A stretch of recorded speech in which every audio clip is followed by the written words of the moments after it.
Hey y'all, welcome to the channel, Supreme Team. The internet says somebody got their ass whooped on Married to Medicine. They said it was you. Now, let me clear that for you, because I said this on Twitter, and I put it on Twitter, and I say it again. The last time I got my whipped, I was 7 years old, and I'm still looking for her for round 2. I ain't never got my tail whooped. Now, if you look at the trailer, it look like I'm about to get my whooped. I'm talking about the trailer now. But one thing you'll say about me, Funky Daddy, you could say I'm crazy. All day you could say Daddy Heaven is a crazy person. But you not gonna say I'm stupid, because I'm not stupid. So if I'm gonna talk mess to somebody that's been in the military, they can bench 350 pounds and a shoe size is a size 11, I'm gonna talk mess social distancing 12 feet away. So I ain't no dang fool, and I ain't never been no fool. I'm not getting nobody's face. Now that's what I'm not gonna do. But I will get my words out. Did you run or did you walk? Well, you got to see what it. Now, Funky Dineva was asking Heavenly about Dr. Contessa. Dr. Contessa wanted to take Heavenly's head off for talking about her marriage. And I watched the Sweet Tea interview with Mariah and Buffy last night. It sounds like she's definitely returning to Married to Medicine.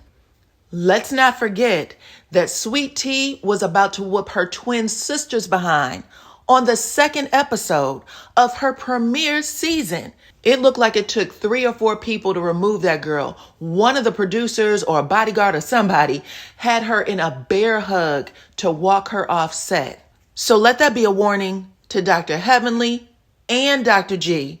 Sweet Tea will transform on you, okay? Y'all, we have a lot to talk about, so make sure you hit that like button and share this video right now. I am DYANAROZAY, and I bring a unique commentary to your favorite reality TV shows and whatever is popping on social media. If you are not a subscriber, please become one. Hit that notification bell too, that way you don't miss any of my videos. I go by DYANAROZAY on all platforms, and I appreciate every single one of y'all for rocking with me. Now back to Mariah and Buffy real quick. Mariah has this segment called I Got the Receipts, which is one of her iconic lines from Married to Medicine. I got the receipts, baby girl. Do you want me to show you the receipts? That's what Mariah says to Dr. Heavenly after alleging that Heavenly's husband, Dr. Damon, was cheating with someone that did not look like her. Y'all, that was an awful read. She said, I know what he likes, and they don't look like you. And we all knew what she meant by that, too. Heavenly gets teased to this day. She was just at BravoCon when a blonde-haired woman purposely came over to Dr. Damon and started fanning out, talking about, can I give him a hug? I like you too, Dr. Heavenly, but I want to give Dr. Damon a hug. Y'all know what they say. If you can give it, you better know how to take it. Anyway, Mariah could have called that segment Pins and Needles, because I am sure that both Heavenly and Dr. Damon were on pins and needles when that video dropped last night. But actually, nothing was exposed. She said that she was not going to use the platform to out anybody, and that it would just be an opportunity for reality TV stars to come on and speak their truth. And she also gave Sweet Tea great advice. And she said that she was not going to jeopardize Sweet Tea's job by counseling her in any kind of way, because she knows that those production teams over at Bravo does not like her. And I thought that was cool too. Good for Mariah. If you guys had an opportunity to watch it, let me know what y'all think about it in the comments. Now let's move on to Real Housewives of Potomac, because there is a lot going on over on that show. Just last week, Karen got into a horrible car accident, alleged to have been drinking and driving. And last night, Mia and Gordon dropped some tea that basically put everybody on that cast with those fake ass storylines on notice, okay? Mia told Robyn, get your weight up. If you didn't watch last night's show, spoiler alert, okay? Mia shared that her and Gordon have been in an open relationship for years with a radio personality named Inc. I-N-C. Anyway, when she got pregnant with her son, she didn't know who the daddy was. She didn't know if it was Inc's or her husband. And by the way, Mia has a type, because Inc, the guy you see in that photo, looks like a younger version of Gordon. When these photos came out months ago, I actually said that. Anyway, Mia came clean. She said, I'm not sure who the father is. And Gordon said, we're not going to worry about it because all he wanted was his wife. He said he would raise that child as his own and he never took a paternity test. So Mia stayed in that relationship with her husband, came on to Real Housewives of Potomac and started making a very cute coin. So cute, in fact, that it is her check that is paying for the entire household, her children, herself, and she is giving Gordon an allowance. But she says she's done with Gordon. She is following her heart, and her heart is with Ink, who, by the way, believes that the son Mia raised with Gordon all these years is his son. Toot the horn on their ass, Greg. Beep, beep, boop, boop. Now, this was all revealed last night, and even more is going to play out on the reunion. So Mia owns Potomac right now. And if Karen decides to return to the show and be truthful about what happened with this accident, Mia and Karen will run things season 9. Because let's face it, Ashley pretending like she's going to divorce Michael, who cares? Giselle faking the funk with that 20-year-old man, who cares? He moved on anyway. He's already been photographed with other women. Nneka and Wendy, who cares? And Robyn and her roommate Juan, they should have had one of the best storylines in their history on the show. Juan was caught red-handed allegedly cheating after it felt like he was forced to marry Robyn for a second time to keep her place on the show. Well, Mia and Gordon's news has definitely gotten Robyn and Juan fired.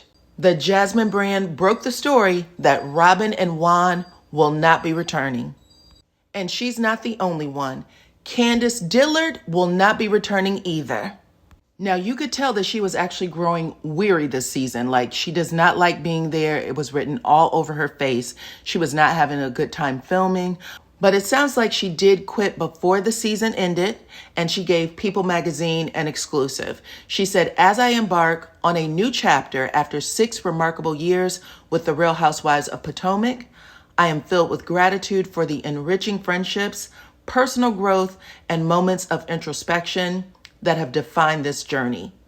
With a whirlwind of new opportunities and responsibilities on my plate, I have decided to take a break from RHOP. This is not a farewell, but a see you later.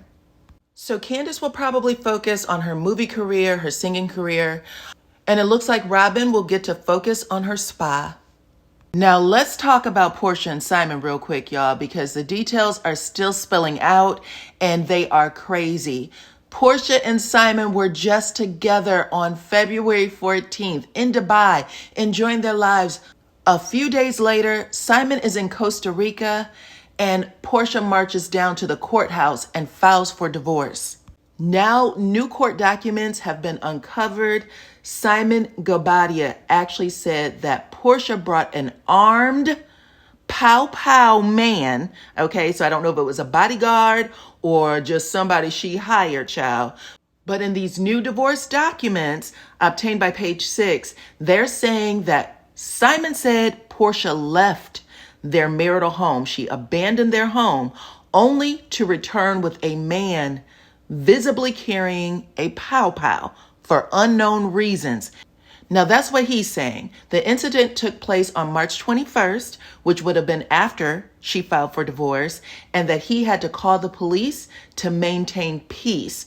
So maybe she was returning to the home for something and she didn't know what he was going to do. The report also claims that Porsha had third parties, that's the quote, third parties call and harass Simon in an effort to force him out. Guobadia alleges that on or about March 24th, Porsha and her mother's boyfriend made a forcible entry into the marital home, disconnected the security cameras, and tampered with items and evidence. Since the filing of the instant divorce, the wife's actions has been erratic, unstable, threatening, and harassing to the house staff and minor children, the document states. It also says that Porsha's behavior has caused safety concerns, especially since there are minor children involved and living at the residence. Simon is asking for a restraining order against the Bravo celebrity child. Nene called Porsha a Bravo celebrity and Page Six has posted it. So when Simon posted that message, I don't know who encouraged Porsha to divorce me. She didn't come to this decision on her own. Make sure that you are taking care of her mental state. This must have been what prompted it. You guys, let me know what y'all think about this in the comments. If Porsha is willing to talk about this on RHOA, she will definitely have the best storyline out of all the ladies, okay? Porsha is keeping her foot on Simon's neck about something. And speaking of foots on necks, let's talk about Melody and the foot she has on Martell's neck. Now, if that Sun article was correct, Mel should be in court soon about that Revenge P case. And it looks like she is done playing with Martell.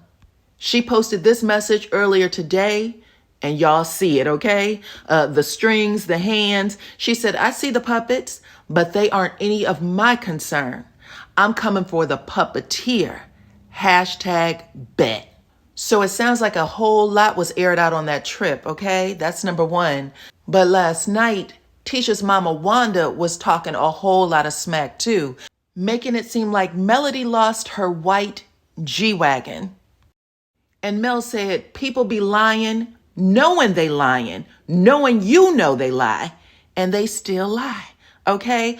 I believe Cat Williams said it best. How do I know why a liar lie? They're liars, okay? Or you're a big fat Faison lie. Either way, take your pick. If you guys didn't see my last video, make sure you check it out, okay? It is all about this argument between Melody and Stormy.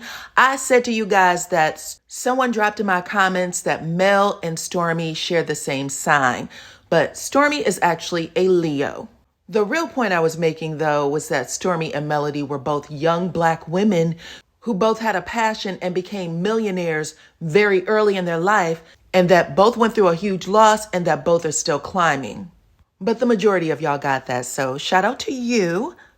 So Marceau and Tisha, looks like they took the same flight from Alabama to Florida, and then Marceau took a connector to Cancun is what people are saying, that maybe he wasn't on the girls' trip after all.